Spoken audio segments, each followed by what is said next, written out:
Hi everyone welcome back to my YouTube channel केमते छंदी आपण माने चलंतु मु आज गोटे फ्रेश ब्लॉग स्टार्ट करी मु आज आपण मानकु किछि टिप्स और ट्रिक देखेबी जोटा कि आपण मानकर बिजी लाइफ रे निहाती भाव में यूजफुल हम आउ छोट छोट टिप्स हेले मध्ये आपण माने वीडियो को स्किप करिवे नहीं फास्ट रु लास्ट पत निहाती भाव में देखिबे। जते बेले साधारणतः तेल को यूज करंती तो तेल बाहरला बेले एई दाढ़ गुड़ाक आमर तेल गुड़ाक लगी जाए तेल लगे द्वारा ये बोतल आमर पूरा चिकन हो जाए जहाँफल कि आम तेल गुड़ाक नष्ट हुए। तो मुझे आज आपण मानक एमती गोटे टिप्स देखेबी जहाँफल आपण मानक बोतल तेल आ बाहर को आसपार ना।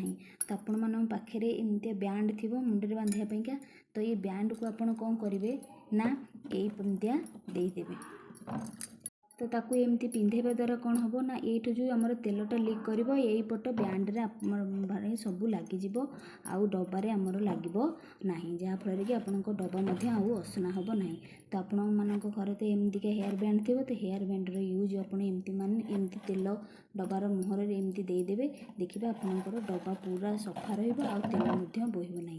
आशा कर मोर टिप्स निहाती भाव में भल लगी। प्रथम गैस को ऑन करी सस्पेन रे किछि पानी देइची तो पानी टिके फुटवाका समय लगे आपण मैंने पानीटा गोटे फुटवाका टिके छाड़देवे। तापर कौन करेंगे ना देखो पानी मोर आस्ते आस्ते फुटीगला से पकाउची किछि चाहपत्ती तो चाहपत्ती की फुटवाका टिके समय लगे तो आपण मैंने टिके नाकु अपेक्षा करेंगे चाहपत्ती फुटिला पर्यंत मोटे बहुत बढ़िया भल टिप्सटे आपण मानकु देवी। देखंतु कौन करेंगे ना ये पकेबे पेस्ट देखो मुझे देखा आपण मैंने ये पेस्ट पकेबे आ पेस्ट रे परे आमे कौन करवा एटा आज आपण मानकु मो ब्लॉग रे देखेबी। फास्ट रु लास्ट पर्यंत देखिए जमारू मझे स्किप करेंगे नहीं। जदि आप स्किप करेंगे ताहले मु कौन ताधरे करी आपण मैंने ठीक से जानीपर ना। तो देखो चाहपत्ती मोर भलसे फुटीगला देखो चाहपत्तीटा आमर भलसे फुटीगला चाहपत्तीटा मोर फुटीगला आम ए केवल चाहपत्ती ही पकईबा आउ कि भी आम ए आड करवानी। किंतु देखो मुझे देखा मोर चाहपत्ती गोटे मिनट फुटी सारापर मुझे बंद करदेली बंद करदेकि आम छाणीदवा आपण एमती गोटे बाउल रे ताकू आपण माने एमती छाणीदेवे। छाणी देकी कौन करेंगे ना तो टिके ठंडा हाँवाई छाड़देवे। ठंडा मोर हो आसला तो मुझे कौन करी ना टिके पेस्ट को से आम पकेबा आपन जेकोसी पेस्ट एथे पकई पारे। तापर कौन करेंगे ना यहाँ को एमती गोलैदबा आप मैंने यही प्रोसेस रे यही ट्रिकटा को अप्लाई करंतु देखिए आपनकर बहुत सारा काम रे आसीबो। आशा करछि आपण मानकु ए टिप्स मोर निहाती भाव में भल लगिवो।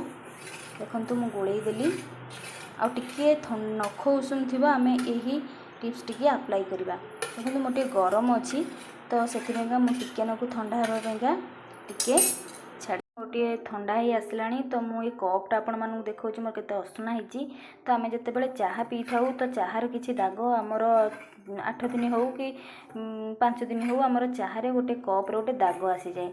तो से दाग हेल्ले आमको पीवाई भल लगे कि आम घर को भी जो गेस्ट आसता तो आम से दवापाइका आमको भल लगी न था। तो आपण मैंने यही प्रकार भाव में आपण मैंने अप्लाई करूँ एवं चाहपत्ती एमती करके पेस्ट देकरी आपण मैंने कपटा को भल करी सफा करदेवे जहाँफल कि माने स्मेल भल आसब आपण मानक भल लगे चाह पीवाई।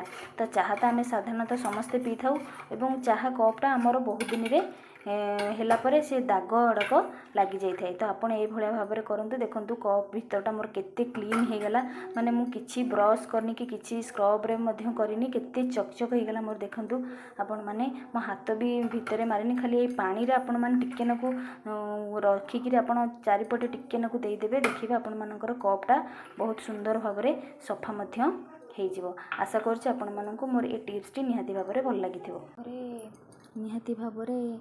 तो पाउडर थी तो आपण मैंने कौन करेंगे ना जेकोसी रिजेक्टेड पाउडर को ता जगार बहुत करी टिके नाकु ପକାଇଦେବେ। ବହୁତ କରି ପକାଇବା ଦ୍ୱାରା କ'ଣ ହେବ ନା ତେଲ ପାଉଡ଼ରଟାକୁ ପୁରା ଅବଜର୍ଭ କରିଦେବ। ଦେଖନ୍ତୁ ମୁଁ ଟିକେ ତେଲର ପରିମାଣଟା ଟିକେ ଅଧିକ ହେଇଯାଇଛି। ତ ଆପଣମାନଙ୍କ ସାର୍ଟରେ କି କେଉଁଥିରେ ଯଦି ତେଲ ପଡ଼ିଥାଏ କି ଆପଣମାନଙ୍କର ଅର୍ଜେଣ୍ଟ କେଉଁଠିକି ଯିବାର ଅଛି ତ ଆପଣମାନଙ୍କ ଅନ୍ୟମନସ୍କରେ ତେଲଟା ପଡ଼ିଯାଇଛି। ତ ଆପଣମାନେ କ'ଣ କରିବେ ନା ଏଇ ପାଉଡ଼ରକୁ କ'ଣ କରିବେ ନା ଏମିତିକା ପକାଇଦେବେ। ଯାଇଥାଏ ତେଲ ଆମର ଦାଗ ସହଜେ ଛାଡ଼େନି, କିନ୍ତୁ ଆପଣମାନେ ଏହି ଟିପ୍ସଟା ଆପ୍ଲାଏ କରିବେ, ଦେଖିବା ଆପଣମାନଙ୍କ କପଡ଼ା ମାନଙ୍କରେ ଜମାରୁ ବି ଆଉ ତେଲ ଦାଗ ରହିବ ନାହିଁ। ଆଶା କରୁଛି ଆପଣମାନଙ୍କୁ ମୋର ଏ ଟିପ୍ସଟା ନିହାତି ଭାବରେ ଭଲ ଲାଗିଥିବ। ଦେଖନ୍ତୁ ମୁଁ ଆକୁ ଟିକେ ହାତରେ ମକଚି ଦେଲା ପରେ ଆପଣମାନେ ଜାଣି ହିଁ ପାରିବେନି କି ଦାଗ କେଉଁଠି ରହିଛି। ତାପରେ ଆପଣମାନେ ଟିକେ ସର୍ଫରେ ଏଇ ଜାଗାଟାକୁ ଟିକେ ୱାଶ୍ କରିଦେବେ। ତାପରେ ଆପଣମାନଙ୍କର କପଡ଼ାଟା ପୁରା ଆଗ ପରିକା ନର୍ମାଲ ହେଇଯିବ। ନେକ୍ସଟ ଟିପ୍ସ ମୋର ମହୁକୁ ନେଇକିରି। ତ ମହୁ ଆମେ ସାଧାରଣତଃ ଯେତେବେଳେ ଖାଇଥାଉ ତ ଆମେ ଚାମଚରେ ଯେତେବେଳେ ନେଇଥାଉ, ଦେଖନ୍ତୁ ଚାମଚରେ କେତେ ସାରା ମହୁ ଆମର ଲାଗିଛି। କିନ୍ତୁ ଆପଣମାନଙ୍କୁ ମୁଁ ଏମିତିକା ଗୋଟେ ଟିପ୍ସ ଦେଖେଇବି ଯାହାଫଳରେ ଆପଣମାନଙ୍କର ମହୁ ଆପଣମାନଙ୍କର ଆଦୌ ଚାମଚରେ ଲାଗିବନି କି ମହୁ ମଧ୍ୟ ଆଉ ନଷ୍ଟ ହେବ ନାହିଁ। ଚାଲନ୍ତୁ ଦେଖିବା।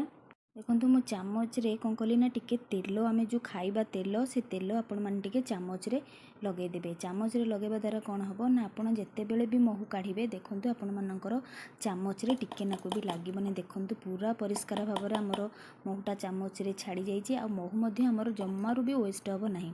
ଆଶା କରୁଛି ଆପଣମାନଙ୍କୁ ମୋର এই ଛୋଟିଆ ଟିପ୍ସଟି ନିହାତି ଭାବରେ ଭଲ ଲାଗିଥିବ। ଯଦି ଆପଣମାନଙ୍କୁ ମୋର ଟିପ୍ସଟି ଭଲ ଲାଗିଥିବ ନିହାତି ଭାବରେ ଗୋଟେ ଲାଇକ୍ କରିବେ, ସେୟାର କରିବେ ଏବଂ ସବସ୍କ୍ରାଇବ୍ କରିବାକୁ ଆଦୌ ଭୁଲିବେ ନାହିଁ। ଚାଲନ୍ତୁ ଯିବା ମୋର ନେକ୍ସଟ ଟିପ୍ସ କି।